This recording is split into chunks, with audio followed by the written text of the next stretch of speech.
جس انسان کی زندگی میں یہ 3 الفاظ بولنے والی بیوی آ گئی، جس انسان کو یہ 3 الفاظ بولنے والی بیوی مل گئی، تو اس انسان کے اندر اس قدر طاقت بھر جاتی ہے، اس قدر قوت بھر جاتی ہے کہ وہ آنے والی تمام آفات و بلیات کا ڈٹ کے مقابلہ کر سکتا ہے۔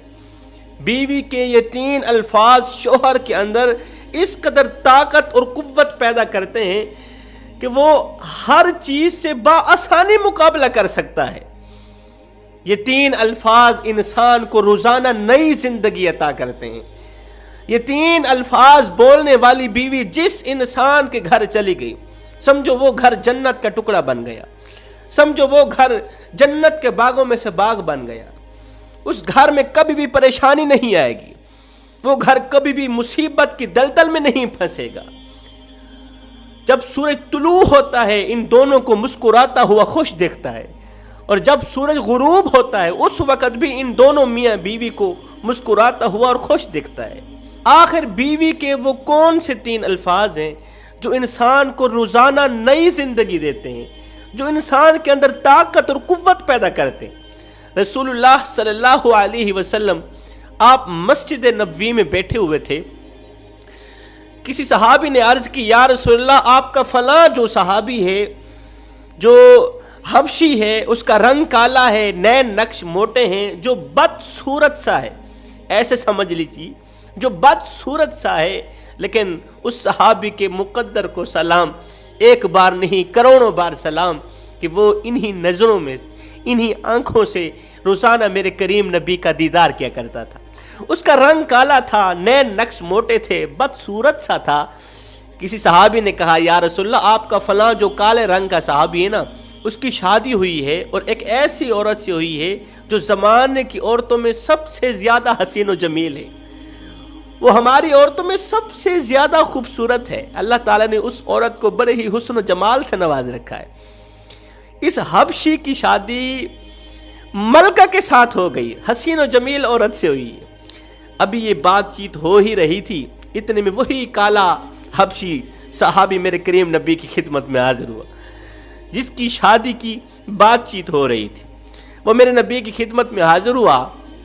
میرے نبی نے پوچھا، صحابی تیری شادی ہوئی ہے؟ جی یا رسول اللہ میری شادی ہوئی ہے۔ اچھا بتا، تیری بیوی کا تیرے ساتھ سلوک کیسا ہے؟ تیری بیوی کا تیرے ساتھ اٹھنا بیٹھنا کیسا ہے؟ میں نے سنا ہے تیری بیوی حسین و جمیل ہے اور تو بیچارہ بدصورت ہے، کالے رنگ کا ہے۔ تیری بیوی نے کبھی اپنے حسن پہ مان تو نہیں کیا، اپنے حسن پہ تکبر تو نہیں کرتی، تیری صورت کو بدصورت تو نہیں کہتی، اپنے حسن پہ ناز تو نہیں کرتی، تجھے کھلاتی پلاتی اچھا ہے، تیری نوکری کرتی ہے، کھانا بنا کے دیتی ہے، اور تیرا خیال بھی رکھتی ہے، تیری فکر بھی کرتی ہے، تیری امانت کی خیانت تو نہیں کرتی، تیرے گھر سے باہر نکلنے کے بعد کسی غیر محرم کو اپنے گھر میں تو نہیں بلاتی، تیرے گھر سے نکلنے کے بعد تیری غیر موجودگی میں اور تیری اجازت کے بغیر گھر سے باہر تو نہیں نکلتی، اس کے لوگوں کے ساتھ کوئی تعلقات تو نہیں ہے۔ یہ سن کر اس صحابی نے کہا، یا رسول اللہ میں قربان جاؤں آپ کے نام پر، آپ کی شان پر، میری جو بیوی ہے وہ جس قدر خوبصورت ہے اس سے کہیں زیادہ وہ نیک سیرت بھی ہے، جس قدر وہ حسین و جمیل ہے اس سے کہیں زیادہ وہ پرہیزگار بھی ہے۔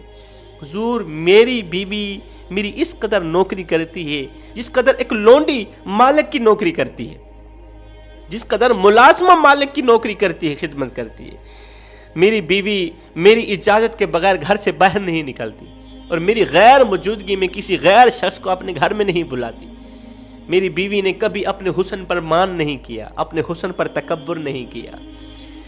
میری بیوی روزانہ میرے ساتھ اس قدر پیار کرتی ہے، ٹوٹ کے محبت کرتی ہے، اس قدر کرتی ہے کہ روزانہ وہ مجھے نئی زندگی دیتی ہے۔ حضور جب میں اپنی بیوی کو دیکھتا ہوں اللہ کا شکر ادا کرتا ہوں، مالک تو نے مجھے بیوی ایک ایسی دی ہے جو جس قدر خوبصورت ہے اس سے کہیں زیادہ وہ نیک سیرت بھی ہے۔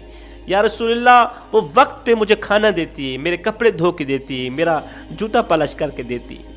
میرے کریم نبی نے جب سنا اس کی حسین و جمیل عورت اپنے کالے رنگ کے شوہر کو اس کے کالے پن کا تانا بھی نہیں دیتی، اس کی خدمت بھی کرتی ہے، اپنے حسن پر ناز بھی نہیں کرتی اور اس کا شکر بھی ادا کرتی ہے، تو میرے کریم نبی نے فرمایا صحابی جلدی جا اپنی اس نیک سیرت بیوی کو کہہ دے، میرا نبی فرما رہا ہے اللہ نے تیری خدمت کا صدقہ، شوہر کی خدمت کا صدقہ اس کے لیے جنت میں ایک خوبصورت سا محل کھڑا کر دیا ہے، اس کے لیے جنت میں ایک خوبصورت سا محل کھڑا کیا ہوا ہے میرے اللہ نے۔ وہ کس چیز کی جزا ہے؟ اسی چیز کی جزا ہے کہ وہ اپنے شوہر کی خدمت کرتی ہے، اپنے شوہر کی نوکری کرتی ہے۔ اب آتے ہیں وہ کون سے 3 الفاظ ہیں جو شوہر کو ہر وقت خوش رکھتے ہیں، فریش رکھتے ہیں، شوہر کو نئی زندگی دیتے ہیں۔ بیوی کا پہلا لفظ جب شوہر کہے کہ اے بیوی کیا تو مجھ سے محبت کرتی ہے، اگر بیوی شوہر سے محبت نہیں بھی کرتی تو جب شوہر پوچھ لے کہ کیا تو مجھ سے محبت کرتی ہے تو بیوی یہ کہہ دے کہ ہاں میں تجھ سے ٹوٹ کے محبت کرتی ہوں، خواہ وہ نفرت کیوں نہ کرتی ہوں۔ جب شوہر پوچھ لے کہ تو مجھ سے محبت کرتی ہے تو وہ جھوٹ بول دے، میں تجھ سے محبت کرتی ہوں، میں تجھ سے ٹوٹ کے محبت کرتی ہوں۔ یہ ایک جملہ بول کے شوہر کو ایک پل کے لیے خوشی دے دے، یہ ایک جھوٹ بول کے شوہر کو ایک پل کے لیے خوشی دے دے، قسم خدا کی اللہ تعالیٰ ایسے جھوٹ کو سچ میں بدل دیتا ہے۔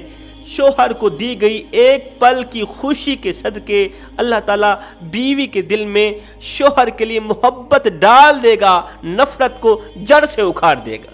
جب شوہر کہے کہ تو مجھ سے محبت کرتی ہے تو آگے کہہ دو میں تجھ سے ٹوٹ کے محبت کرتی ہوں۔ دوسرا لفظ جب شوہر غربت کی دلدل میں پھنس جائے، اس قدر پھنس جائے کہ عزیز و اقارب دور چلے جائیں، عزیز و اقارب چھوڑ جائیں، سب چھوڑ جائیں، پیسہ تھا غیر بھی اپنے تھے، دشمن بھی اپنے تھے، عزیز و اقارب سب اپنے ہی تھے، آج پیسہ نہیں ہے تو کوئی قریب آنے کے لیے تیار نہیں ہے۔ جب وہ غربت کی دلدل میں پھنس جاتا ہے سب دور چلے جاتے ہیں، بھاگ جاتے ہیں، اپنے پرائے دوست احباب، یہاں تک کہ بھائی بھی دور چلے جاتے ہیں۔ یہ تو بھوکا ہے، یہ تو ہر وقت مانگتا ہی رہتا ہے، یہ تو ہر وقت خیرات مانگتا ہی رہتا ہے، اس سے بچو، اس سے دور ہی ہو جاؤ۔ کوئی بھی اسے سلام کرنے کے لیے راضی نہیں ہوتا، کوئی بھی اس سے بات کرنا گوارا نہیں کرتا، یہ بھوکا ہے، کہیں 2-4 روپے مانگ بھی نہ لے۔ تو وہ جب دیکھتا ہے کہ سارا زمانہ مجھ سے دور ہو چکا ہے، تو جب شوہر دیکھتا ہے کہ میرے پاس جب پیسہ تھا غیر بھی اپنے تھے، آج پیسہ نہیں، غربت کا شکار اس طرح ہوا ہوں کہ سب مجھے چھوڑ کے چلے گئے، سب مجھے چھوڑ کے چلے گئے، اب ایک بیوی رہ گئی، وہ بھی چھوڑ کے چلی جائے گی، اس سے بہتر ہے کہ بیوی کو خود ہی جانے کی اجازت دے دیتا ہوں۔ یہ بیوی کے پاس جاتا ہے، کہتا ہے کہ سارا زمانہ مجھے چھوڑ کے چلا گیا، اگر تو بھی جانا چاہتی ہے تو جا سکتی ہے، کیونکہ اب میرے پاس کھانے کو کچھ نہیں، پینے کو کچھ نہیں، پہنانے کو کچھ نہیں، میرے پاس کوئی خرچ نہیں ہے، پیسہ نہیں، دولت نہیں، کچھ بھی نہیں ہے میرے پاس صرف میں ہوں، میرے علاوہ اور کچھ نہیں ہے، میرے پاس رہنا چاہتی ہو تو بتا دو، نہیں تو میں تمہیں اجازت دیتا ہوں، تم بھی کہیں نہ کہیں جا سکتی ہو۔ تو آگے بیوی بجائے جانے کے، بجائے بے وفائی دکھانے کے، تو بیوی اس کا ہاتھ اپنے دونوں ہاتھوں سے پکڑتی ہے، کہتی ہے اے میرے سرتاج، دنیا چاہے 1,00,000 بار چھوڑ دے، میں تجھے اکیلا چھوڑ کے ہرگز نہیں جاؤں گی، میں تجھے تنہا اکیلا چھوڑ کے نہیں جاؤں گی۔ زندگی میں اونچ نیچ آتی رہتی ہے، پریشان مت ہو۔ آج اگر پریشانی کے دن ہے تو آسانی تک جانے سے پہلے پریشانیوں کا سامنا کرنا پڑتا ہے۔ امیری تک پہنچنے سے پہلے، امیری تک جانے سے پہلے غربت کا منہ دیکھنا پڑتا ہے، غربت سے گزرنا پڑتا ہے۔ تو پریشان کیوں ہو رہا ہے؟ میں تیرے ساتھ کھڑی ہوں۔ کیوں ساتھ کھڑی ہوں؟ اس لیے کہ جب تو امیر تھا، جب تو مالدار تھا، جب تیرے پاس پیسہ تھا تو میرے اوپر ہزاروں نعمتوں کی بارش برساتا رہا، میری ہر ایک خواہش پوری کی، کمزور سے کندھے پہ بوریاں لاد کے دن رات ایک کر کے تو نے میری ہر ایک خواہش پوری کی۔ آج تو غربت کا شکار ہی کیا ہو گیا، تو کیا میں تجھے اکیلا چھوڑ کے چلی جاؤں؟ ایسا ہرگز نہیں ہو سکتا۔